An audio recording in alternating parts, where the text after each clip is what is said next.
Once the calculation has been performed, we can know the response of the structure with the different actions. From the three-dimensional environment, in the 3D results, we can consult the displacements due to an earthquake on the X and Y axis.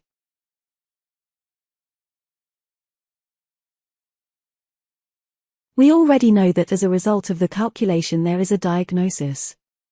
For existing buildings, when we evaluate a survey stage, we obtain a diagnosis that gives us a relationship between errors and problems related to the building. All these errors that we find in the diagnosis can always be graphically summarized in the 3D results. In the verification control section, through this view, the software gives a yellow coloration and highlights all the structural elements that present problems. We can filter the information so that the program only shows us the problems we want to evaluate. In general, when we evaluate an existing building, all the errors that have been reported in the diagnosis are elements characterized by resistance problems. When we apply the seismic action planned for new construction, it is logical to obtain this type of diagnosis by the program. But when we evaluate an existing building, more than knowing the resistance, that is the capacity of the structure to tolerate the maximum seismic action, we are interested in knowing what is the maximum capacity of the ground acceleration that the building could withstand. The software makes available the results for the collapse accelerations that we can consult one by one each element. Starting from the bending. Thanks to the chromatic scale, we can see the relationship between the capacity of the structure according the acceleration of the ground. If we change this bar by lowering the maximum value to 100, we are instructing the program to show us all the elements that have a lower capacity. The elements in gray are elements that, compared to bending, exceed the action of ground acceleration. The colored one has a lower resistance capacity compared to bending.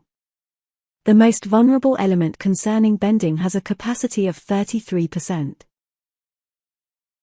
In the same way, we can consult the collapse accelerations that affect the nodes. We apply the filter, and this time we note that almost all the perimeter nodes have a smaller capacity. The most vulnerable element has a capacity of about 10%.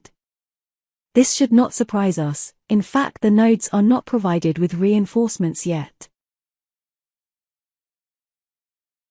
Having calculates the collapse accelerations, the software produces a document called Seismic Vulnerability Sheet.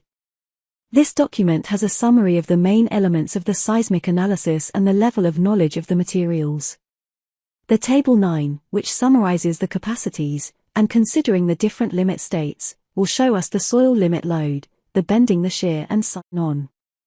We also find the information of the acceleration to the ground. For example, concerning the mechanism of the bending, this value of the acceleration represents the value that would lead to a minimum of one element at risk of bending. At this point, among all these data, we select the smallest value.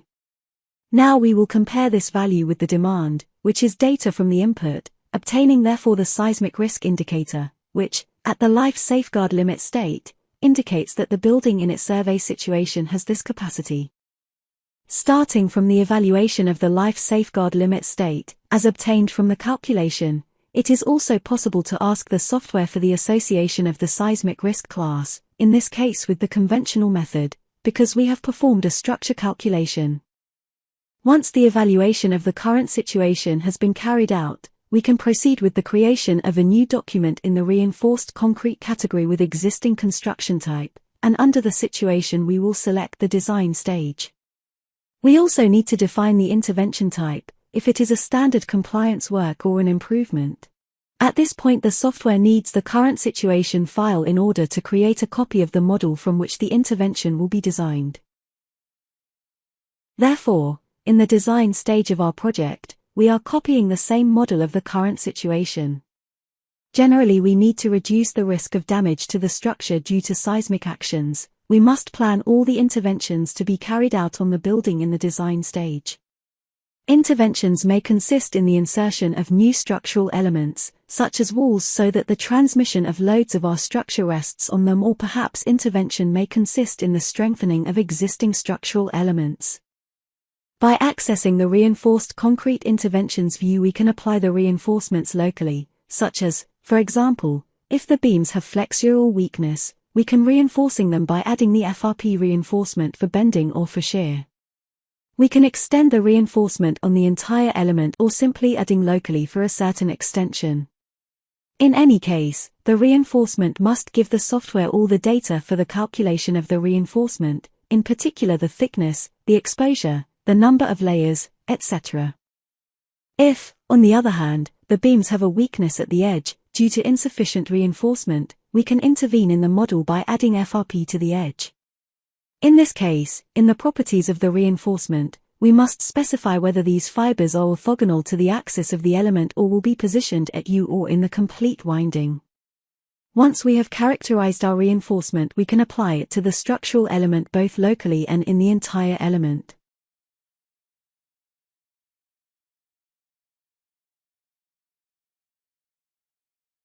We can also reinforce the nodes by adding either quadriaxial or only horizontal FRP fibers, thus adding the necessary knot shear strength.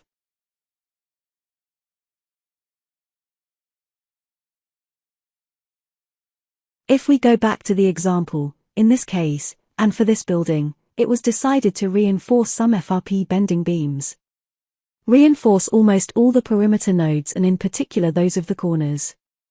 It is obvious that the choice of the type of reinforcement, as well as the identification of which elements to reinforce, depends on the data obtained in the evaluation of the good.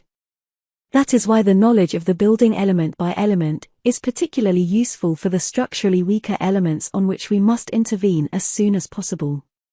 Once the reinforcements have been added, we can perform the structural calculation of the reinforced building. Then accessing the general diagnosis, we can check if the diagnosis continues to give us error messages after the interventions. If this is the case, it means that these measures are insufficient to guarantee the safety conditions. We can consult the safety coefficients, starting for example from the bending. We apply a filter and see how the reinforced elements have a greater bending capacity, and we see that the effect of the intervention on the most vulnerable elements leads this graph.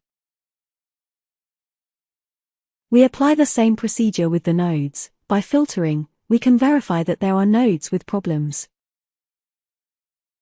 At this point and after evaluating the status of the project, we can consult the vulnerability sheet, in which the limit states are indicated.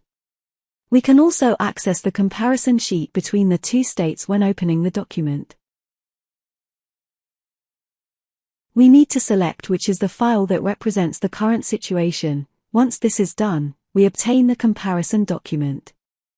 In the comparison document, we can verify how the safety index in the life safeguard limit state changes between the two project stages.